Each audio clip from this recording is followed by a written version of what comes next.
Urdu stories کے دیکھنے والوں کو خوش آمدید۔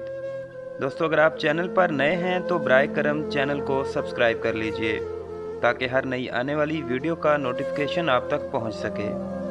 تو چلیے شروع کرتے ہیں آج کی کہانی۔ میں گزشتہ 3 دن سے اسے دکان میں دیکھ رہا تھا۔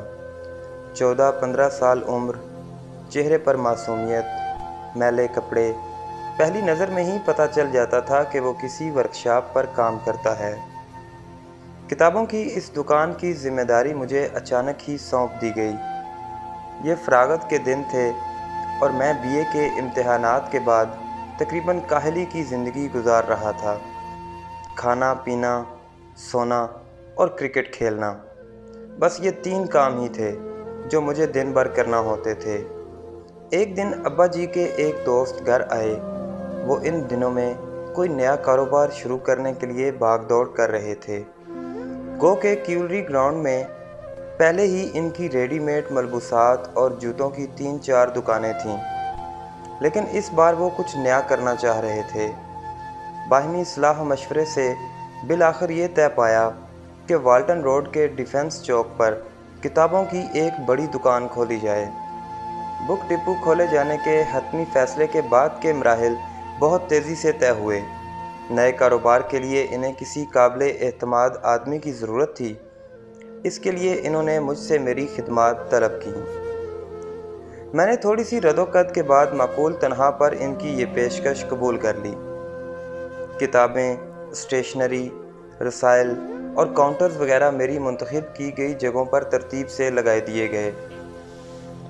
سیل کے لیے میں نے 3-4 لڑکے اپنی مدد کے لیے مناسب تنخواہ پر ملازم رکھ چھوڑے تھے۔ میرا کام کیش کاؤنٹر پر تھا۔ بل وصولنے کے بعد کتابیں شاپنگ بیگ میں ڈال کر گاہک کے ہاتھ میں پکڑا دینا۔ دکان ایک مستطیل ہال نما تھی، اس لیے میں نے ایک دیوار کے ساتھ 3 کاؤنٹرز اس طرح رکھوائے کہ وہ ایک قطار میں ایک دوسرے سے جڑے ہوئے تھے، جبکہ چوتھے کاؤنٹر کا رخ عین داخلی دروازے کی طرف تھا۔ تو بات اس 14-15 سالہ لڑکے کی ہو رہی تھی، وہ جو مسلسل 3 دن سے دکان پر آ رہا تھا۔ اس کے دکان میں داخل ہونے کا وقت دوپہر 1-1:30 بجے کے درمیان تھا۔ عام طور پر یہ وقت سکولوں میں چھٹی کا ہوتا ہے، لہذا اس وقت رش بھی بڑھ جاتا ہے۔ وہ پہلے دن دکان میں داخل ہوا تو میں چونک گیا۔ اس کا حلیہ کتابوں کی دکان سے میل نہیں کھا رہا تھا۔ اندر داخل ہو کر اس نے ایک لمحہ پہلے اپنے آس پاس یوں نظر دوڑائی جیسے وہ کسی خاص چیز کا متلاشی ہو، اور اپنے ارد گرد کے لوگوں سے اسے کوئی سروکار نہ ہوا۔ اور پھر اپنے دائیں جانب ادبی کتابوں پر نظر پڑتے ہی اس کا چہرہ کھل سا گیا۔ میں چونکہ اس وقت فارغ بیٹھا تھا، اس لیے گہری نظروں سے اس کا جائزہ لے رہا تھا۔ اس کی آنکھوں میں نامحسوس چمک ابھر آئی تھی۔ وہ بے ساختہ ان کتابوں کی جانب یوں بڑھا جیسے بھوک سے کرلاتا بچہ فیڈر کی جانب لپکتا ہے۔ وہ ان کتابوں کو چھوتے ہوئے ایک عجیب سی خوشی محسوس کر رہا تھا۔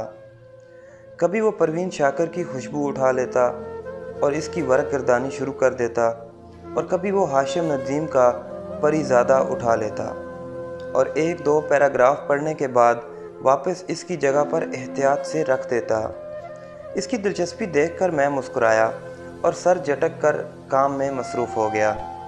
پھر وہ روز آنے لگا، کچھ دیر دکان میں رکتا، چند کتابیں الٹ پلٹ کرتا اور پھر انہیں واپس رکھ کر بغیر کچھ لیے واپس چلا جاتا۔ کبھی میں اس کی موجودگی محسوس کر لیتا اور کبھی رش زیادہ ہونے کی وجہ سے میں اسے نہیں دیکھ پاتا تھا۔